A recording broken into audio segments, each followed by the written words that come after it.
So it finally happened. Joe Biden announced his running mate. We could be thrilled, we could be excited, we could be enjoying this moment, or you can be like me and have fallen down a massive rabbit hole, remembering perhaps the most infamous vice presidential candidate in modern history, Sarah Palin. Hi everyone, I'm Kara Zelaya from Daily Kos, and this is How Did We Get Here?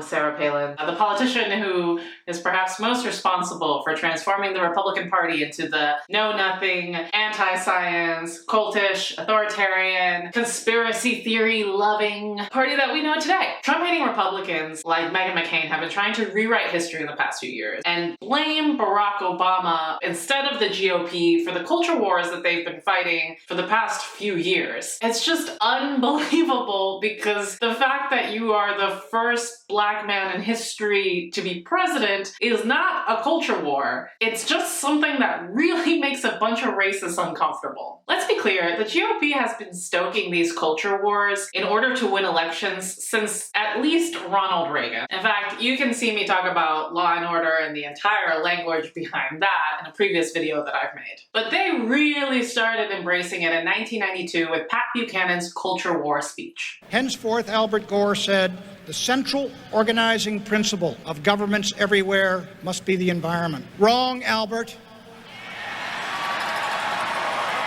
The central organizing principle of this republic is freedom.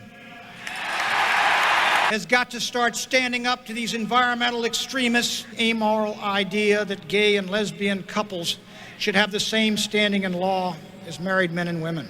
We also stand with President Bush in favor of the right of small towns and communities to control the raw sewage of pornography that so terribly pollutes our popular culture. There is a religious war going on in this country. It is a cultural war as critical to the kind of nation we shall be as the Cold War itself. The troopers came up the street, M16s at the ready, and the mob threatened and cursed, but the mob retreated because it had met the one thing that could stop it. And as those boys took back the streets of Los Angeles, block by block, my friends, we must take back our cities and take back our culture and take back our country. This MO never ceased in the Republican Party in the following years, and it especially ramped up during the Bush years. But unquestionably, the person who made this the GOP's entire thing was John McCain's 2008 running mate, Governor Sarah Palin from Alaska. Future Kara here. About to start mentioning David Neiwert like a lot. He's my colleague at Daily Kos. This entire video is inspired by a thread and an article that he wrote about this, about his experiences covering Sarah Palin. You should read it below. It's so good. He's the best. Follow him on everything. Also, look, this is my studio.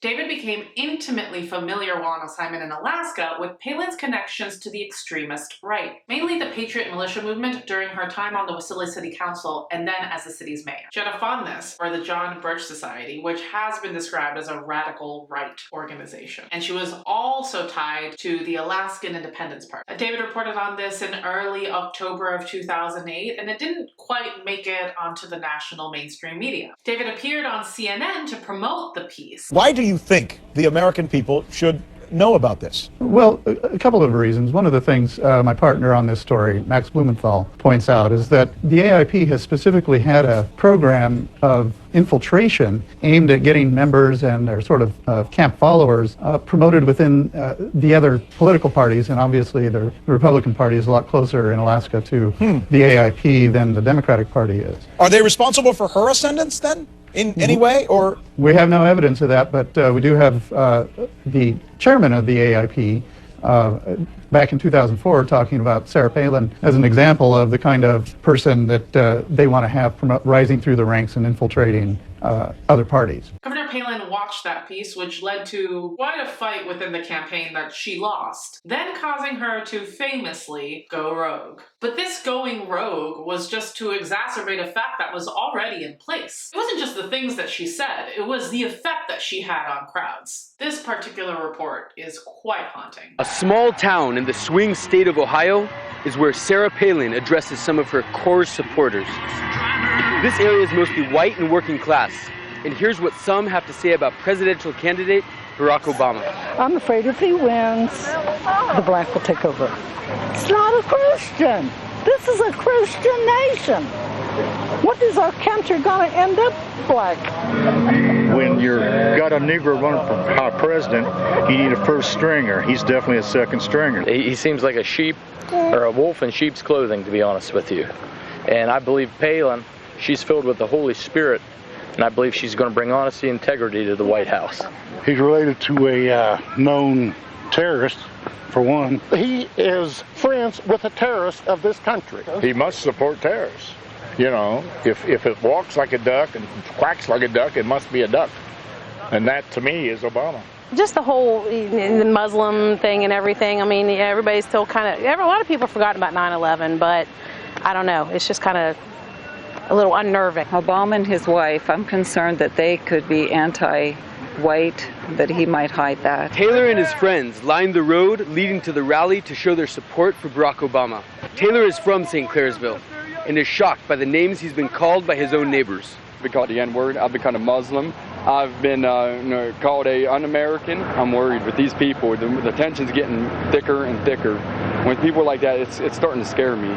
It's a little disheartening and eerie to see the effect that Sarah Palin had 12 years ago still be pretty damn similar to the effect that Donald Trump has today. The key here is that after the election, Sarah Palin didn't tone down her extremism or her rhetoric. She stepped it up. In fact, she was one of the first members of the GOP to openly and excitedly embrace the racist birther theories. Of course, we don't have to really dig into who fully launched their entire political career on the back of birther conspiracy theories. What do you think about Donald Trump? I respect what he's doing and putting his money where his mouth is. He's actually investigating his speculation there on Obama's birth certificate and Obama's college records and all those things that Obama, though he promises to be a transparent official, certainly isn't, because he could certainly reveal many of these documents and put many of these issues to rest. Palin continued to play a crucial role in the increasing radicalization of the GOP through the Tea Party, which quickly became a primary conduit for patriot-style Christian nationalist extremism. Palin also did a ton to pave the way for the word salad rhetorical style that has become Trump's hallmark. By 2014, though, Palin had become quite the embarrassment with her absolute nonsense and her seemingly intoxicated delivery. Here she is talking that year at the Western Conservative Summit. It is nice to be back in the Mile High City. I just think it's absolutely beautiful. Flying in, we're over your snow-capped hills. I think you call them mountains. I flew in from Alaska. So gorgeous, yeah. So the president was here last week too, huh? He was getting his Rocky Mountain High on. Busy week for him. Spinning from one scandal to another scandal. Must have had some vertigo. No time to visit the border, but time to shoot some pool and wet his whistle and grin real big for those icky photo ops that he just really, really hates. And he raked in big bucks at big parties with fat cats. His term, not my term. This in a border state, he was. The president so disparages these cats in public, but in private, there's a whole lot of cuddling and purring and tummy tickling with the one who feeds them. Palin was the Proto-Trump, and the democracy-threatening culture wars were fully inflamed by the time Trump got on the scene. And that's thanks to Sarah Palin and John McCain, who made that happen.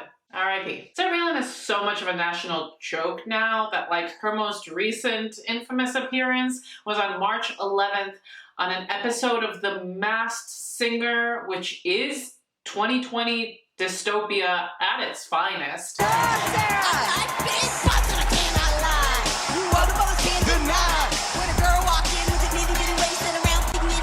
You get sprung! Oh my God, what is our show? Deep in the jeans he's wearing, I'm hooked and I cannot stare at all. Oh baby! Wanna get with ya and take your picture. My homegirl tried to warn me, but you got me so. The nightmarish quality of the this appearance is only compounded by the weird irony of the fact that her segment ended and then Donald Trump went live on television to talk about the global pandemic. I made this video because I think it's important for us to understand our history, our not so distant history that we seem to forget all the time. And Trump's narcissism for sure outweighs Sarah Palin's, but the faux authoritarian and nationalist, patriotic, radical, conservative extremism is the same. And this anti-science, ignorant, whatever you want to call it, is a recipe for disaster and for 170,000 Americans dead. Trump continues not to be the cause, but just the latest symptom of the disease that the Republican Party, again, the Republican Party has inflicted on America. It's the Republican Party from all ends of the spectrum because John McCain inflicted Sarah Palin on us. The only way to really begin to treat this culture war disease, and honestly, the very real disease that is killing Americans, is to vote Donald Trump and all the other complicit Republicans out of office this November. If you found this informative, be sure to give it a like. And let me know in the comments below what other deep dives you would like me to do. I'm really happy to take any kind of suggestions for this format. Have a good one.